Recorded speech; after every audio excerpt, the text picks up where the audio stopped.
Hey, comic book fans, welcome back to Comic Book Corner 2.0. And fans, you're back with me, Mike Spider Slayer, getting ready to do Pay It or Slay It.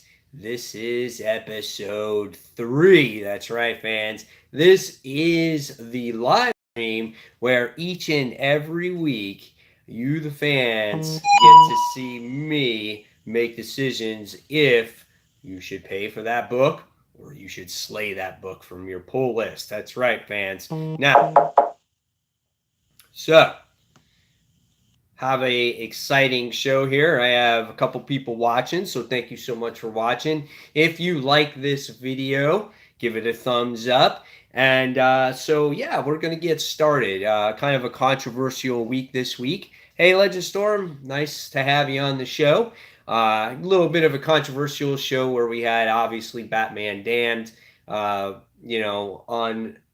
in the comics this week, and that whole thing going on. So I'm sure we'll talk about that on Comic Frontline Live if you guys follow me over there on our show every Tuesday night. So without further ado, let's get started. I have 4 viewers right now. Again, I appreciate you guys watching. Like I said, give it a thumbs up. And here's how the show goes if you haven't been here before. I picked 10 comics from my pull list, and yes, like I said, I do it in front of you. It's a mystery of which books I read. So far I read like 16 books this week. So we're going to mix up these books because they are in order of books that I read this week from my top 5 or whatever it is. So we don't know what I'm going to read. We're not going to know what I talk about. So here we go. All right, so here we go. We're mixing up the books, and I'm going to pick 10 random books. Here we go. So we got 1. I have 2, 3, 4, 5, 6, 7, one from the bottom maybe, 8, 9, and 10. All right, so 10 books that we're going to talk about. Either you should pay for it or slay it. And if that book is really bad, like last week, I did slay a book physically, guys. So, welcome to the show once again. Here we go. Get started. So, first book we're going to talk about this week is boom. Awesome. I was hoping that I actually was going to talk about Batman issue 55.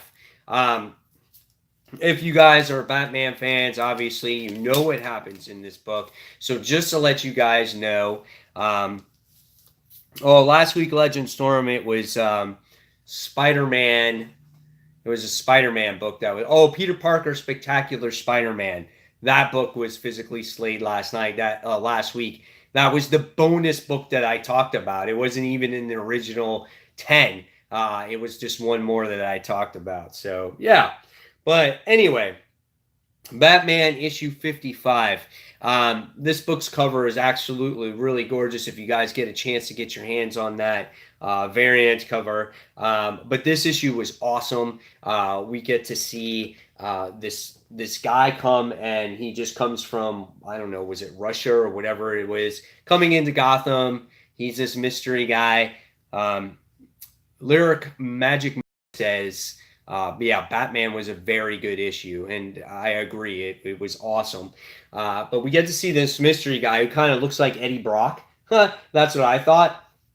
And so we get to see, again, Grayson in this issue team up with Batman and try to be at Batman's side in a very, I guess, depressing time for Bruce Wayne, And we get to see good action scenes in this book. We get to see great artwork. We just get to see Batman and Grayson just kicking ass in the issue, And as time goes along, we get to see this guy kind of set up shop and whatnot. And let me just tell you that the artwork and the paneling in this book was phenomenal. It looked so good in here. And it just really captured the moments in here for me. So, as the issue continues, we get to see them, working together and whatnot, and having a good time. And by the time we wind up getting to the end of this issue, as Commissioner Gordon and Bruce and Dick are all talking with each other, the next thing we wind up seeing is Dick Grayson gets shot in the head. And I was like, holy cow, I'm like, I did not see that coming, right? So right away, I'm like, holy crap, who was this guy that hired this person to kill Dick Grayson? I mean, the dude shot him in the head. Now, is Dick Grayson actually going to die? We don't know yet. We have this Heroes in Crisis book that comes out tomorrow, and so is Nightwing the one that's actually going to die in that series? I mean, we had a Robin, die or whatever, but I don't know. You know what I'm saying? He's probably going to live, whatever the case may be. But it made for a very interesting tale, and for Batman, if shit has not gone wrong for him recently, this really takes the cake right here. I mean, oh my God, it's like a sun to him. You know what I'm saying? And for this to happen, it was just totally intense. I couldn't believe that it happened. It caught me out of left field. Who's the guy that shot him? Who hired him? Batman's going to seek vengeance right now. But first things first is they got to heal up Dick Grayson and see what happens to him in the issue. But if you're a Batman fan, this is a book that you kind of been waiting for a while. Something intense to happen in Tom King's writing, right? He's done all the Catwoman stuff. He's done all this other stuff. And it's just like, let's get back to the action a little bit. I understand that, he's writing a lot about Catwoman and their relationship and everything else. But every once in a while, you just gotta sit there and make an action-packed issue. And this was really good, and it added a lot of mystery to it. So great stuff here. Definitely, guys, who's going to slay Batman, right? Nobody. I mean, even if the book sucked, you're not going to take it away from your pull list. So I say pay for the book, guys. Pick up Batman 55 if you haven't done so already. All right. So next book that we're going to talk about is, bam, Doctor Strange, issue 5. Who has not read Mark Waid's Doctor Strange yet? And if you're here in the comments, let me know, because I'm here to help you make a decision on what comics to buy. And in this issue, we wind up seeing a little bit more of what Doctor Strange could do. Now he's just not a sorcerer. He can make these weapons also and whatnot, and it can help him. So it's really cool. But this series has to do with Doctor Strange. It has to do with him regaining his magic back that he lost in the first issue. He's gone in space to try to find his sorcery back, and he slowly has gained that back, which I thought was pretty neat. And we get to see the entire time this narration, and you feel that the narration is done by somebody, obviously, right? But you don't know who it is. Who's it from, right? Who is the narration from? And but it continues all through 5 issues, right? And so we get to see Doctor Strange. He's trapped in this world, and he has to rescue his friend Kana. And we wind up seeing him crafting these sorcery type of weapons, okay? And he's never thought of that before, but the little person, I forgot this guy's name, that helps him make all these tools, gave him the advice to do it. So he goes out, he crafts his tools, and what fits Doctor Strange, right? What was he? A famous surgeon back in the day, right? So he creates what you would think is a sword, but it's not a sword. It is a scalpel. That's what he actually calls it. The guy that creates the weapons, that helps him create the weapons, says, "Oh, it's the Sword of Strange," and he goes, "Yeah, it's not a sword." He goes, "It's a scalpel." So it really fits Doctor Strange, because that's what he used to do. He was a surgeon, and he created this magical scalpel. And what this scalpel actually does is that it actually cuts through space, and he can travel through space that way, which I thought was really neat. So he goes to rescue his friend Kana, and he successfully does that. He actually entraps I guess like a nuclear bomb or a weapon that was going to hit Earth. He uses that scalpel, so he cuts through space, and we get to see it here. And then what happens is it winds up actually going somewhere. We have no idea where it actually goes, but it saves Earth, okay? And so he takes the bad guy, and the bad guy goes back to his home world, and then everything is saved. But the thing that we find out is we finally find out in this issue, okay, who does the narration. And none other is it Stephen Strange. And you're like, why is there two Stephen Strange, right? Did a weapon that he create wind up creating two of them? And now this Stephen Strange that's in space is going to come back to Earth and they're going to meet each other? Like, what's going to happen here? So this makes for a very interesting story. This book has been very good. If you guys have not read Doctor Strange, or if you're not a fan of Doctor Strange, I definitely say pay for the book, guys. Go out there, purchase it. I think you're going to like it. I think you'll have fun with it. I'm not a huge Doctor Strange fan myself, but this is a very well-written book. It's not overwhelming. You don't need to know a lot of history about Doctor Strange to understand what's going on in the series. It's a really good book. So again, guys, I'd say definitely pay for that book. You won't be disappointed with Doctor Strange. Good series. All right. So 7 people watching the live stream right now. Not breaking any barriers or records, but I appreciate you guys chiming in here. Comments are appreciated. And if you like, give this video a thumbs up. Thank you so much for watching. All right. So we're going to move on to the third book that we're going to talk about today. And that book is, Teen Titans, issue 22. This has been a really solid book too, guys. Who's out there buying Teen Titans? Anybody? Let me know in the comments below. Ever since we get the reorganization of this team, and you get the introduction to Crush, who is Lobo's daughter, I think this book has been very, very well done. Artwork is actually gorgeous on the inside of this book. All the characters' facial expressions are really well done as well. It's an awesome looking book. It's a lot of fun. If you guys haven't read it, I definitely suggest that you catch on 2 issues ago, I think in issue number 20. All right, so what happens in this book? Well, in this book, we get to see kind of the team dealing with the ramifications of the loss of Roundhouse. And that made for a very intense team moments in this book.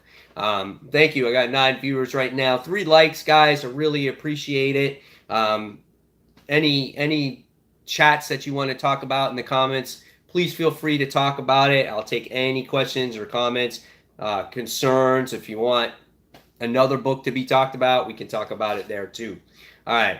So we deal with the ramifications in this book, in this series, okay, about the loss of Roundhouse, which I thought was pretty neat. And we get to see Emiko in this issue kind of be the voice of reason here about what it takes to being on the team, the hard truth that you're going to have to suffer through loss. If people sit here and, lie to you, or you feel mercy for them, you have to attack at that moment in time. Otherwise, if you have a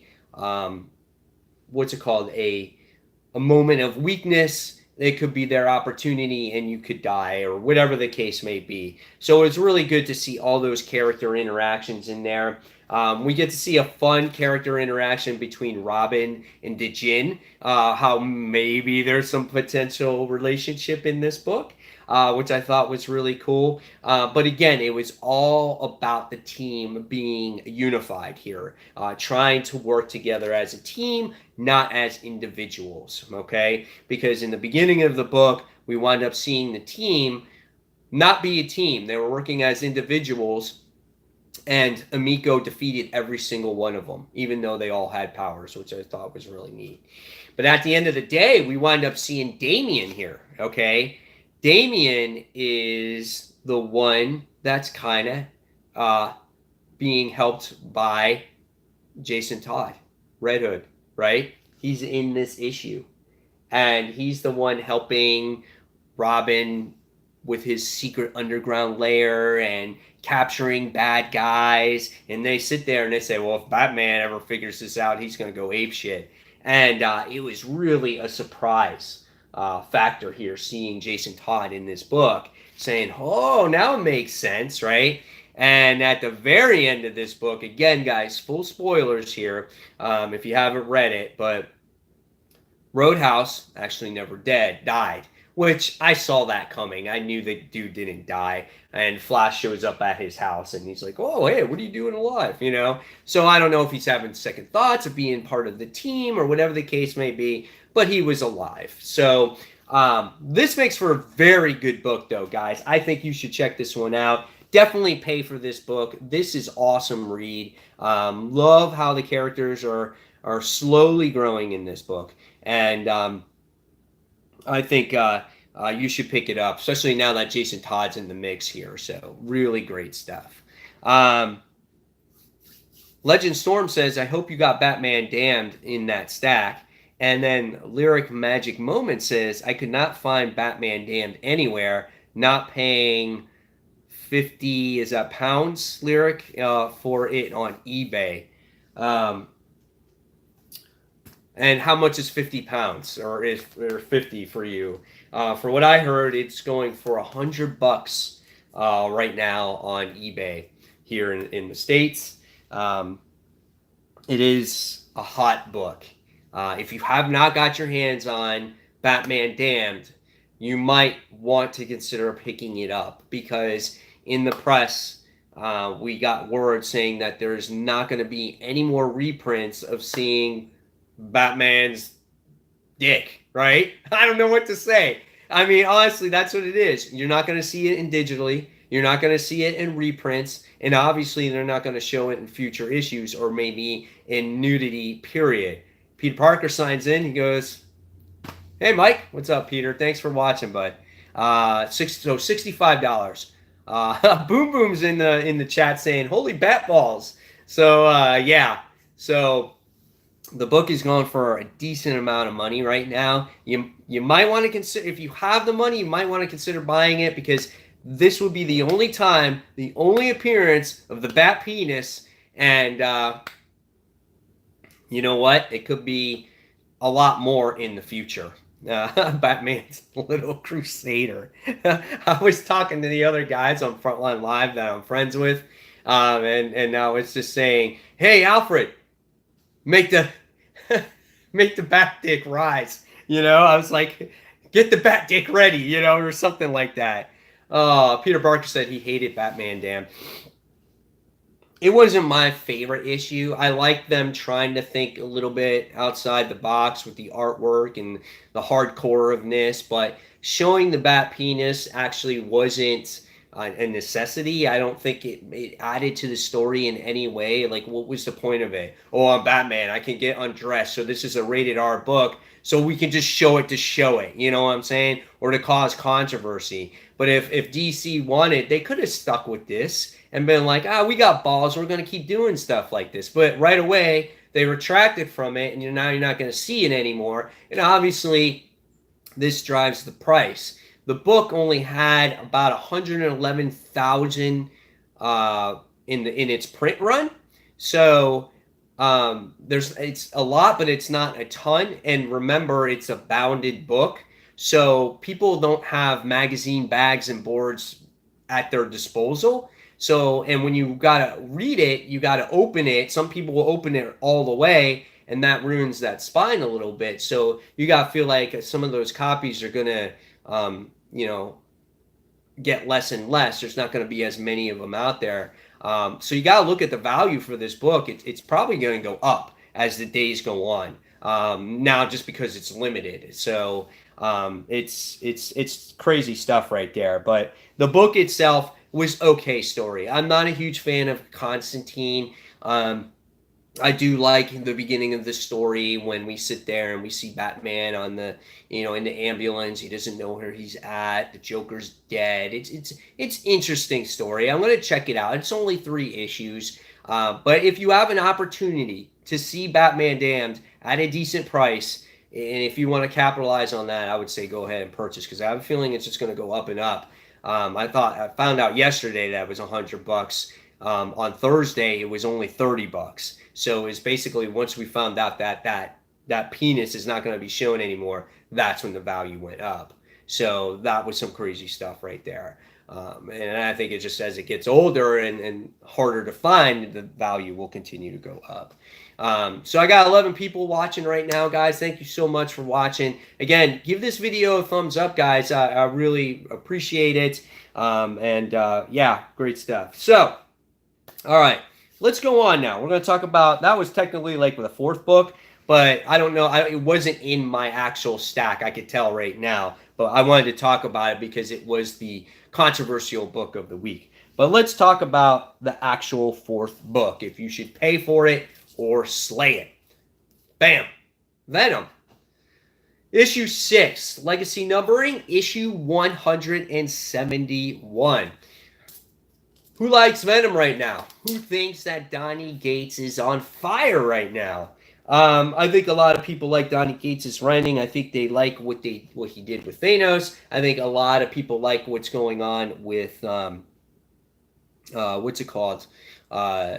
With his run with Venom and the introduction to Knoll. I think that's what you say his name is. Boom Boom Comics says, welcome to today's collector blows things way out of the water. $6 book on Tuesday, $50 on Wednesday. Venom is beyond great. Yes, Venom is absolutely a great read right now. The introduction to this Knoll character is wonderful. I gotta give props here to Ryan Stegman's artwork. Hopefully you guys can see that. Sorry about the glare. I'm in my garage and I forgot to raise the door a little bit before. Peter Parker says, scalpers, not comic fans. Yeah, that's true. Some people just bought that book to collect it and or to sell it, you know. But this is a book that you might want to hold on to. But people are just looking to make that quick buck. Tevia says, hi. Welcome, Tevia. I have 11 viewers right now. Again, guys, thumbs up if you like the video. And like I said, great artwork here by Ryan Stegman. What's not to like here? Look at the detail that goes into this book. It's absolutely gorgeous. In this issue, I felt like this may have been some of his best work to date. The amount of detail, the amount of the character expressions, like the evilness of Knoll himself is just so intense. And in this issue, we wind up seeing Knoll do battle against Venom. And we get to see basically Eddie Brock in this issue pretty much sacrifice himself. Sorry, guys, if I froze for a second. Obviously, the internet connection. But we got a couple comments here. Tevia liked Batman, damn. Boom Boom says, you read this book and read the 90s, and there's not even close in store. Jackie-O's in here. Jackie-O, welcome to the show, bud. Spectacular speculators are the lowest form of comic fans. And Boom Boom says story. It's correct. Peter Barker wished Stegman was relief artist on Amazing Spider-Man instead of Roberto Ramos. And Tevia goes, I personally feel that Venom is oversaturated. Okay, to get to the comment on Venom being oversaturated, I agree. I do agree that Venom is oversaturated. The movie's coming out. They're celebrating 30 years of the character. That's why they're oversaturating the character. Nevertheless, some of the stories have been damn good. Okay. What's the other? Peter Barker said, wish Stegman was relief artist on Amazing Spider-Man instead of Ramos. I agree. Ramos was on Dan Slott's run. He was an alternating artist there. I feel like Stegman should be an alternating artist on Amazing Spider-Man 2. It would be great to see him back on that book. But going back to here, we get to see this battle continuing through with Knoll and Eddie Brock. And like I said, Eddie Brock sacrifices himself against the furnace. They throw Knoll in there until he just is burnt alive. And you get to see him burning up in there in that furnace until they no longer felt that connection. And at the very end of this issue, the symbiote actually goes inside of Eddie Brock because he can't physically go against the furnace. It would be burned alive. And what happens is he tries to, I guess, go in his pain receptor so he can't feel that pain. But as soon as as soon as he does what he has to do, I mean, we get to see Eddie, who's basically dead on the floor, and the Venom symbiote is just spread out, actually all over the place. And it was just like, wow, man, that's crazy. Again, Eddie's not going to die. The symbiote's not going to die. So if you think it's going to die, no, it's not going to happen. But it for a very action-packed issue, and it was interesting to see though what might happen to this Knoll character. That can't be the end of that thing. That thing was like the leader of all symbiotes, the founder of all the symbiotes, and now it's dead just like that. We got all invested to this kick-ass villain. I don't think so. That's not what's going to happen. I think he's going to live. I think there's some kind of piece of him somewhere else, and we're going to see him grow and get big again, and he's going to be, he's going to be around in future issues to come. But where does Venom go from here, right? Now that Donny Cates did his introduction to this main baddie, where does it go from here? Where do you see Venom from here? But based off of his current run right now, I say pay for the book. It's an awesome book. It's a great read. I love the connection between the symbiote and Eddie Brock. I think it's done very well, and it's great stuff. Boom Boom Comics says, have a great day, Mike. Got to go to work. I'll catch the replay for sure. Thanks, Boom Boom, for checking in with me and watching for the time that you can. And sorry, guys, I started a little bit late today. I was having internet issues. And plus, I was behind in reading my comics. I had like 19 comics to read. I read like 15 of them before this show. So, and I still got a couple more that I want to read. All right, but I say definitely pay for Venom. I think it's a great book. All right. All right, so we got 6 likes out there, guys. Again, give this video a thumbs up if you like it. If you ever feel generous to give in the super chat, that would be great too, so I can provide the best content possible for you.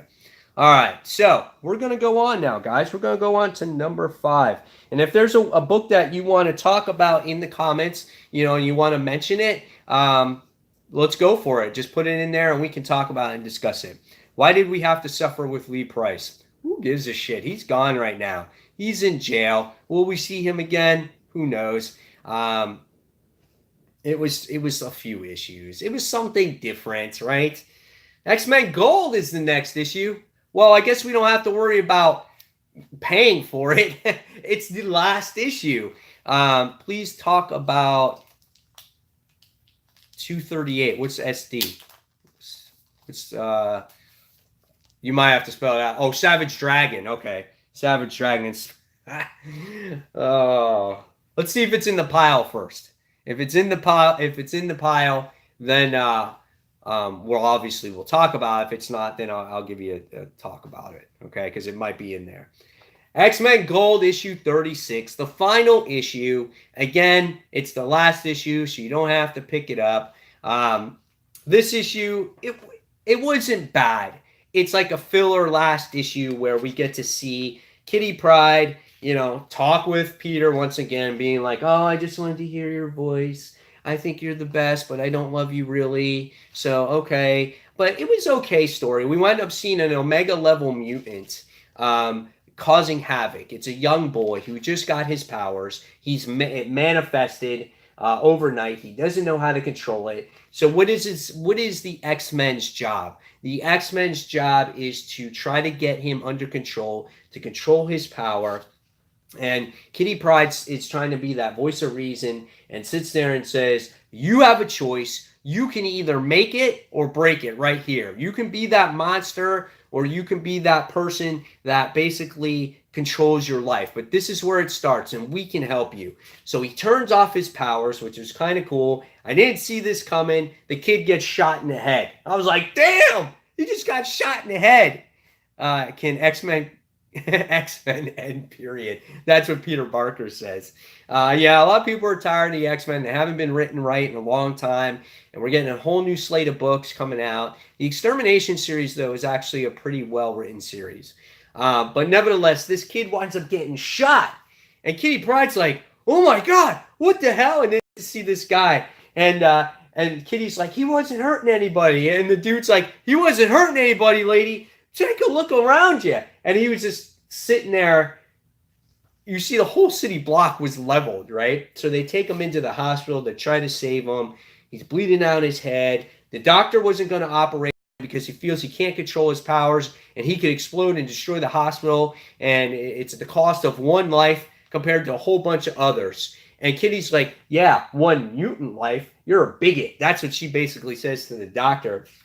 And some other doctor came, tried to operate on, or tries to operate on the kid. She was like I guess an extra in the comic book, like a few issues back. And she's like, you said something and now you inspired me and blah, blah, blah. So yeah, that's what happened. And so at the end of the issue, you just wind up seeing the X-Men waiting for this kid to see if he makes it or not. So who knows? So you get the first appearance of some weird mutant guy, and then you get to see maybe his death or not. I don't know. But you just see the foreshadowing of the X-Men of what's to come. So again, pay for it or slay it. I already paid for it. I'm not going to slay it. You know why? Because I have every single issue of X-Men Gold. That completes the series. It's done. We're not going to see it anymore. So hopefully the next X-Men series is kind of good. All right. So Tevia says, good. X-Men Gold is gone. Thank God. And I think it says, I say keep X-Men Red because X-Men Red was really, really good. Uncanny only. So, yeah, I mean, listen, I never got into X-Men Red for some reason. I didn't like the artwork in that book. It kind of, I guess, took me out of the book, and so I just never got into it. So I just didn't decide to grab it anymore. But I've heard good things about it. All right, let's talk about our next book here, guys. So we got 1, 2, 3, 4, 5. 1, 2, 3, 4, 5 left. All right, next book we're going to talk about is, boom. If you guys see little knocks or hear little knocks, I do recording on my phone. So you're going to hear those notifications. So if you hear the little knocks and if you hear the little buzzes, I apologize, but that's how I record. I feel like I get the best picture quality with my camera on my phone. So interesting stuff. All right. Next book we're going to be talking about is, surprise, surprise, another Venom book. This is Venom, the first host. This is the variant cover to this book. I got 13 viewers watching right now. Thanks, guys. If you just tuned in, appreciate it. If you want to give this video a thumbs up, I really would take me a long way. Red Mato says, LOL. He's laughing about that. And then Tevia says, well, bad news is Rob Liefeld is going to be writing a crossover with the X-Men. Is that true? Or is that false?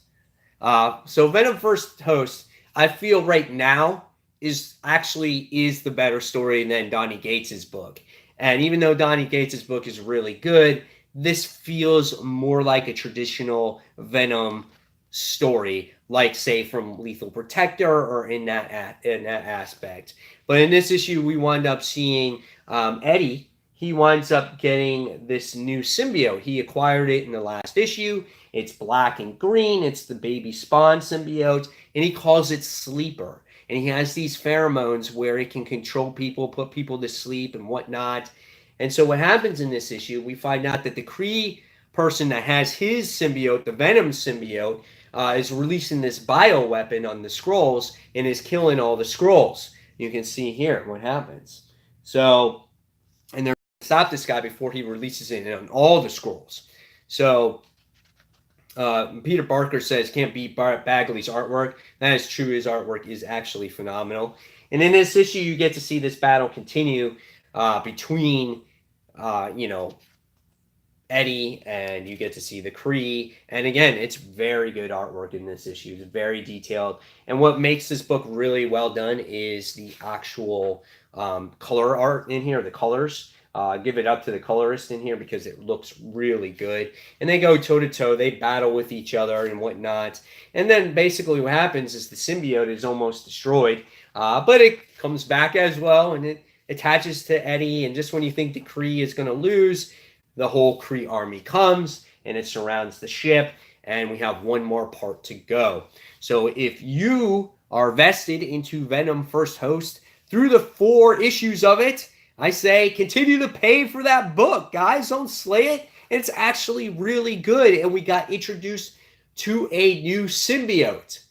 And where does that symbiote go after Eddie Brock? Because he's not going to give up Venom symbiote. So where is this sleeper symbiote going to go? Is it going to go to this Skrull chick? I don't know. We'll see. I guess we'll find out in the next issue.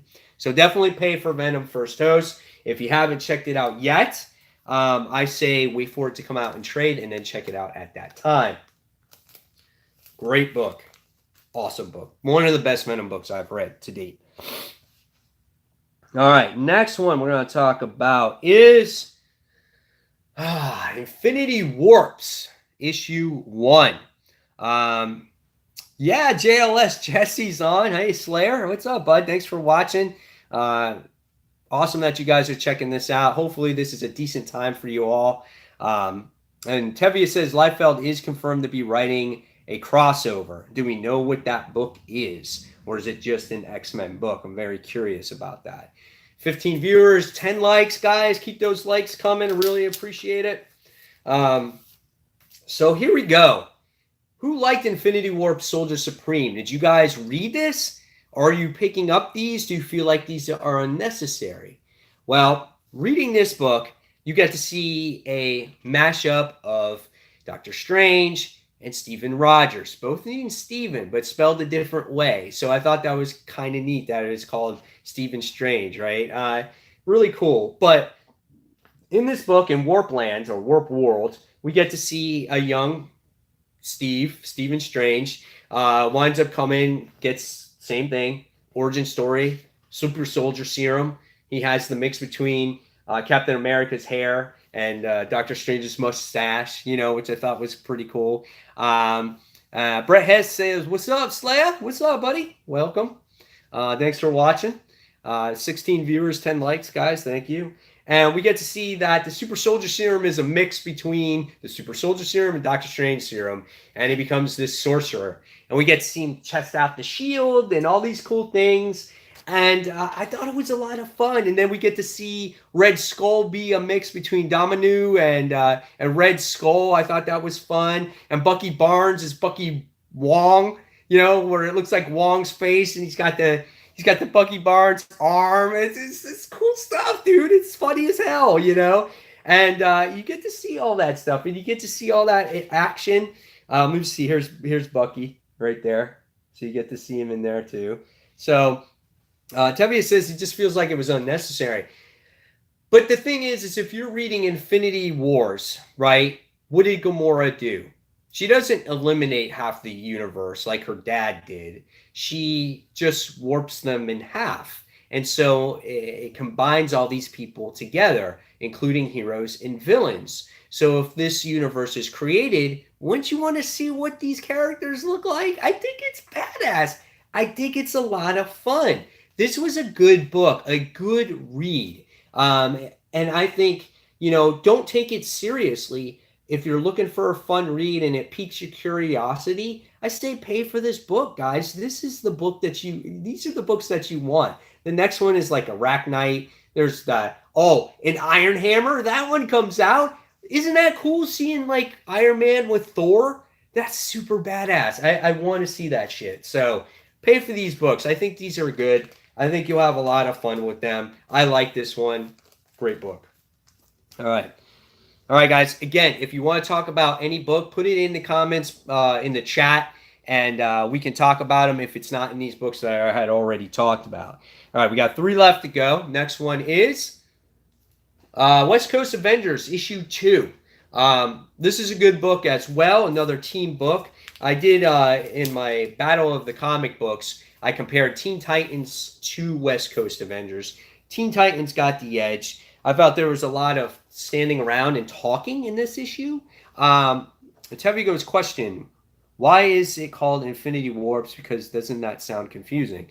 No, because she warped the world and you're just warping the characters. That's all it is. It's just a tie-in series. That's all. Don't look more into it than it really needs to be. Okay? But in this book, you have Hawkeye, which is Katie Bishop, Hawkeye, Clint Barton, Gwen Poole, America Chavez, Kid Omega, which is Quentin Quire, and then we have Fuse, which is Katie Bishop's boyfriend. And we get to see this Tigra in here. She's 50 feet tall, plays tribute to the original West Coast Avengers, and they're battling her. But then we get to see this surfer guy by the name of Brodok, which they all know is MODOK, but they don't trust Brodok. They think Brett Hez says West Coast Avengers is fun, different than a lot of other Marvel stuff. Correct. Tried West Coast #1. The humor's not my taste. I can totally understand that. The humor might not be for everybody. It might be too goofy for you, maybe not serious. So I totally get that. I don't think this is a book for everybody, especially for some of these characters like Gwenpool, But in this book, you do get MODOK, who is Brodok, but it was a test. Brodok is trying to earn the friendship of the West Coast Avengers, but they don't trust him, And so they wind up spying on him, on his facility and all these things, trying to see what he's up to, what devious plan he's up with.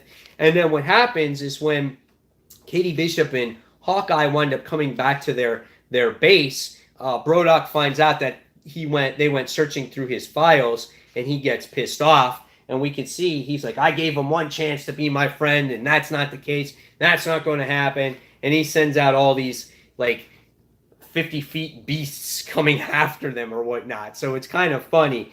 The humor in this book was hilarious.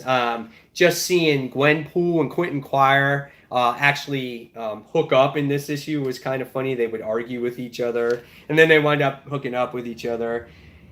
Just a lot of fun. It was good stuff. I had a great time with this book. Again, though, there was a little bit too much talking at certain moments. Maybe not enough story progression, maybe, but it was still good. I liked it. And we need more heroes in the West Coast because there's not enough heroes over there, supposedly, right? So if you like the humor, if you like these characters, I say pay for the book. But Teen Titans was a more solid book, in my opinion, a little bit more serious. So this is a good book, so pay for it, guys. All right, so let's check the comments. Tevia says, did you read Renew Your Vows? Because I read the final issue of Renew Your Vows, and I thought it was okay ending. Not my favorite, but okay. Yeah, Renew Your Vows was kind of crappy. It's been crappy for a while, and I think they knew it was ending for a while, so they could kind of care less about it. So I didn't like it either. Red Matos, they should have one called Iron Maiden. And who has the rights to that name? Is it Iron Maiden? Is that what you're asking? I'm not sure if that's the case. And Tevye says, I have no idea, but it's a cool name. All right, so we got 2 books to talk about, then maybe some additional books.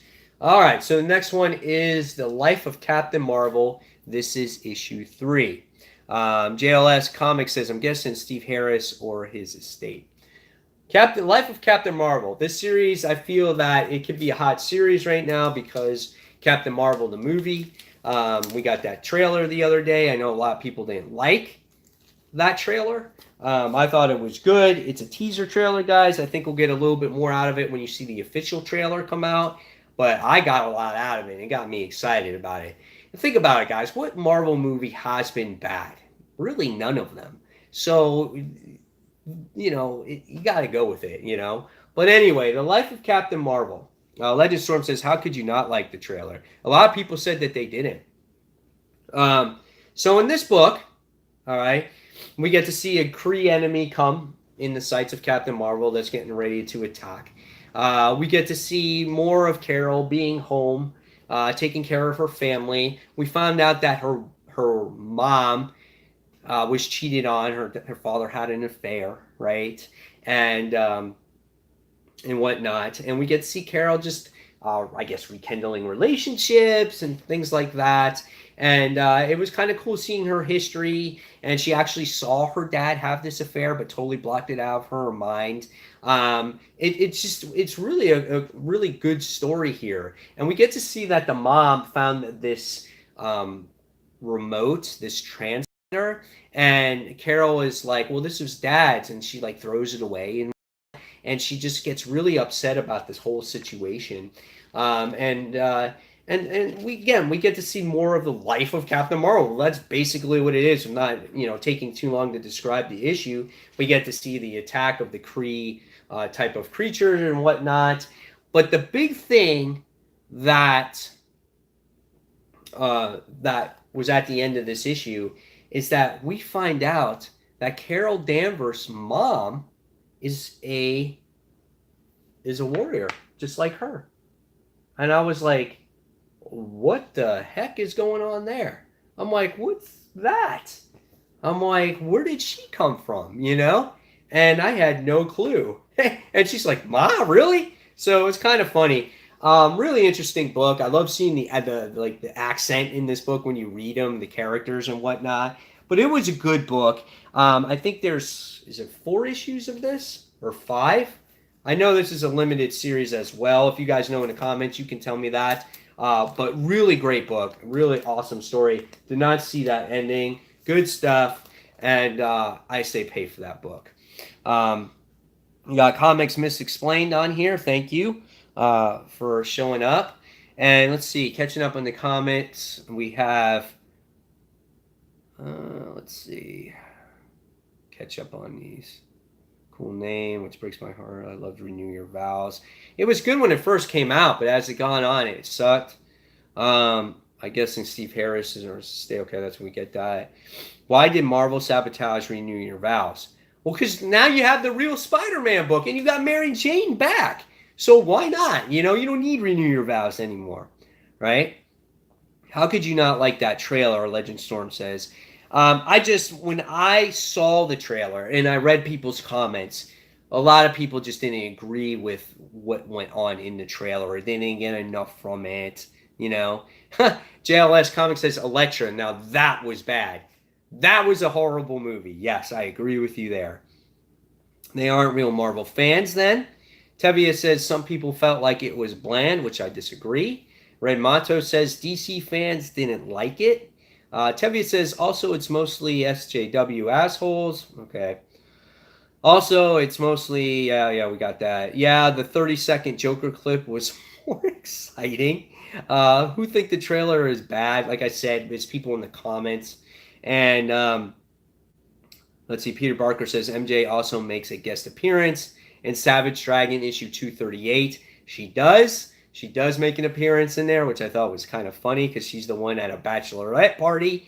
And I bet they put that there because of Annette Bening in the movie. All right. So, again, guys, thank you for watching. It's really good. 10 likes. If you haven't given this video a thumbs up, please give it a thumbs up. Next book we're talking about is Return of Wolverine. This is issue 1.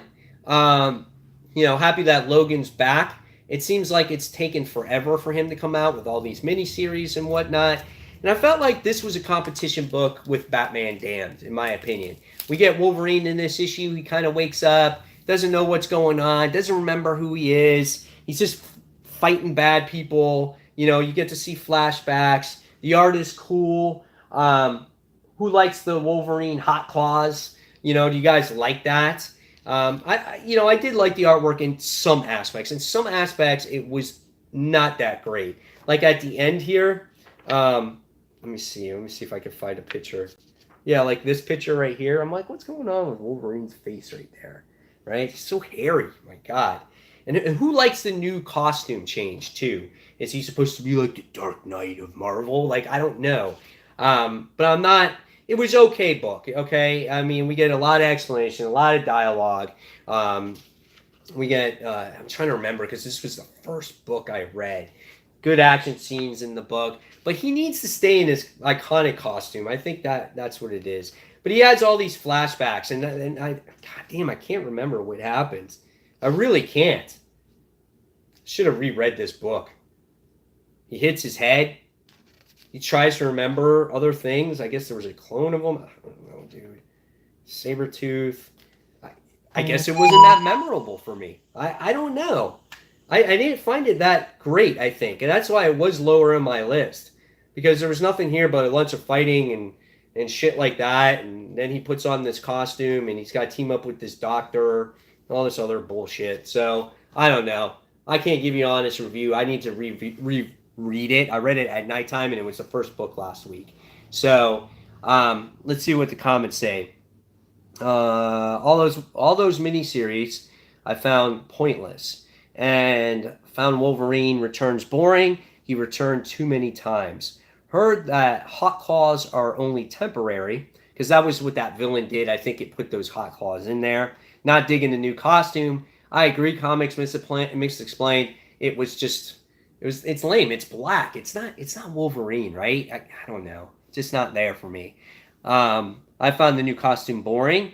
Brett Hess says, love Wolverine, but getting sick of this hunt for return of stuff. Just give him his own damn book with Gates writing.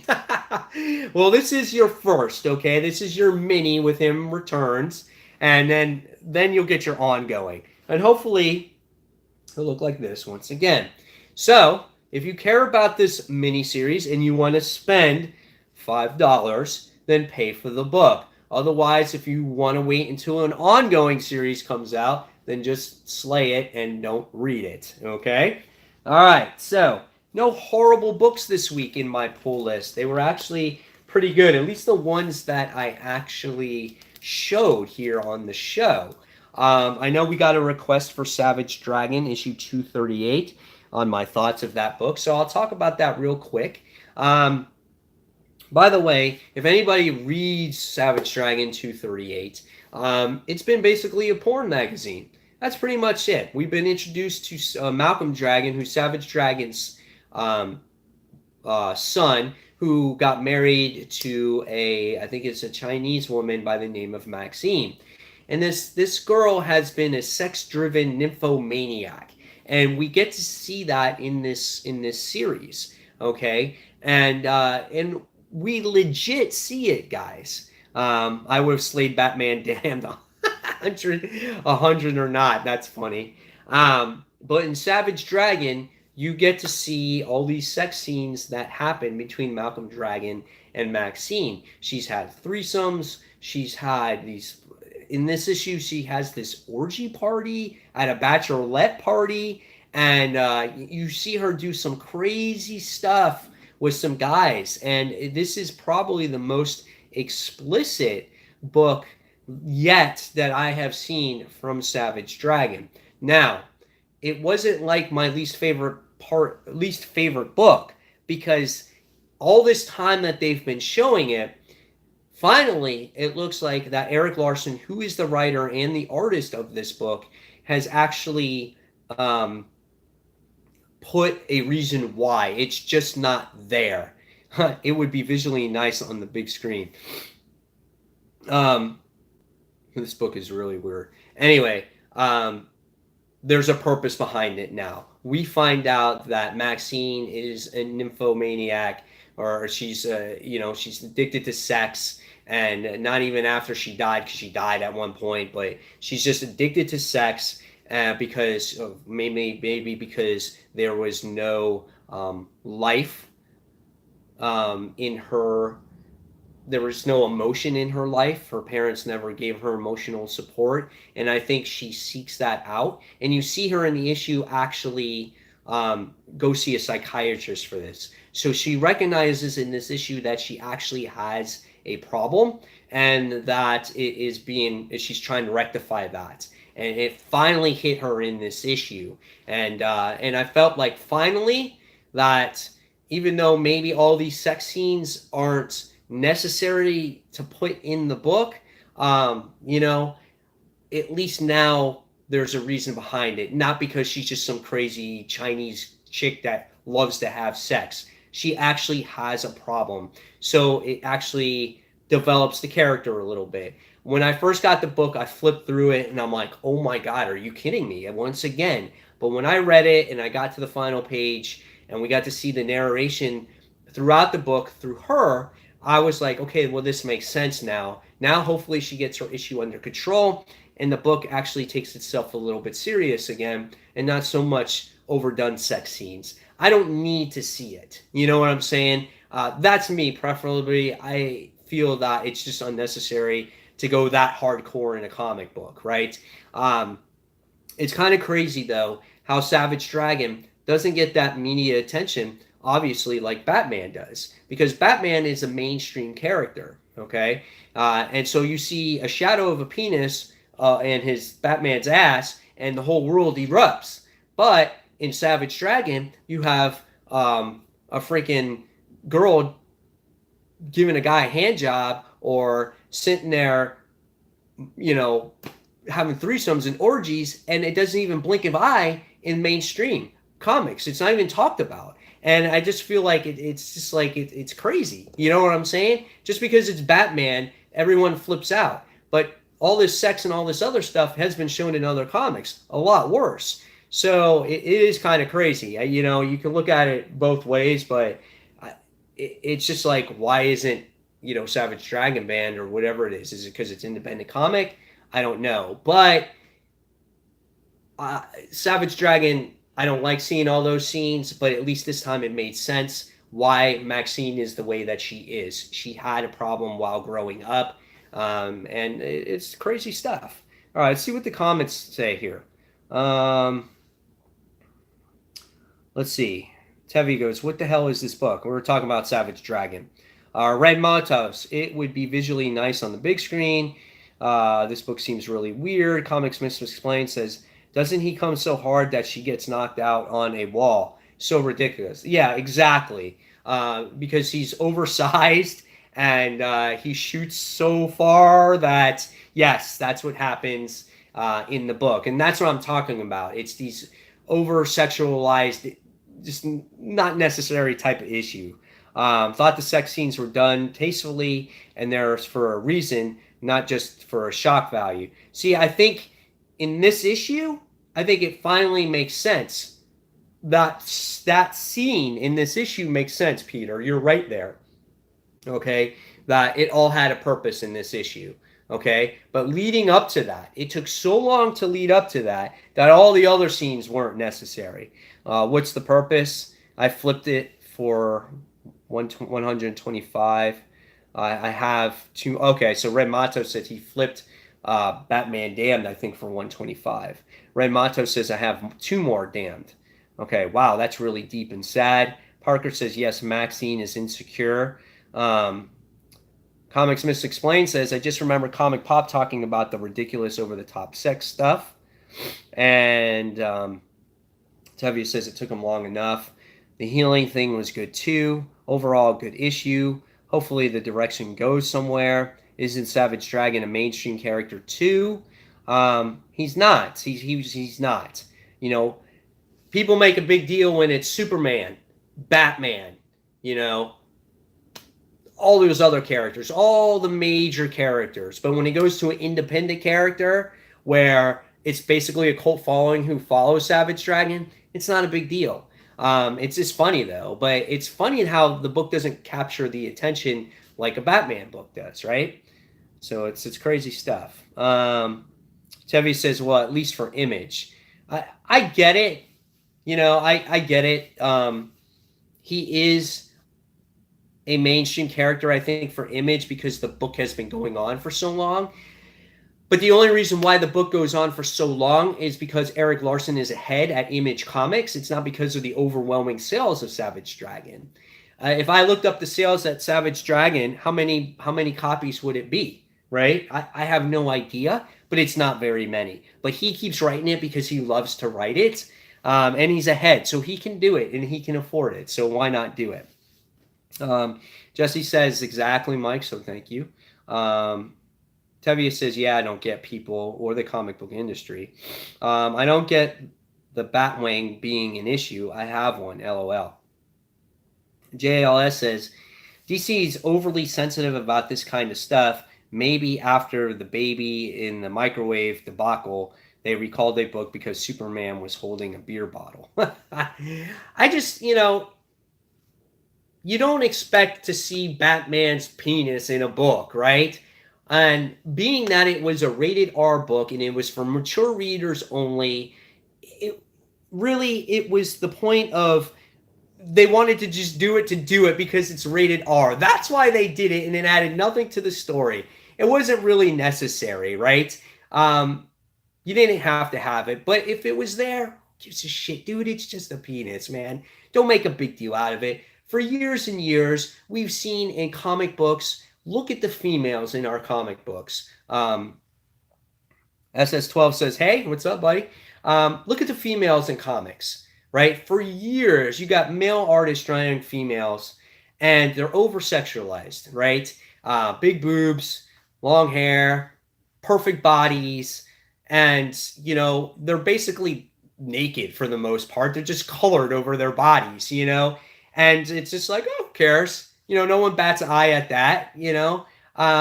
And I think these days it's been toned down a little bit more. It's not as bad. I think people are getting more tasteful and drawing the women a little bit differently and and whatnot. But it's if you do it on a girl, if you do it on a girl, you got to do it on the guy. You can't get upset over both. Peter says nothing wrong with it and a mic. Sue Storm lost her boob window. LOL. Again, yeah, Sue Storm. You look at that back in the day. You look at Jennifer Walters. You look at that. I mean, you look at all those females. You look at Carol Danvers when she wore the black costume a few years back in the early 2000s or mid 2000s. Look at how sexualized she was. I mean, it's the same, So who cares if you saw a penis in the shadow? Who gives a crap, right? So everyone's getting up in a roar about it, but again, it's not a big deal for me. If they want to ban it, so what? It bans it. It ups the value of the comic.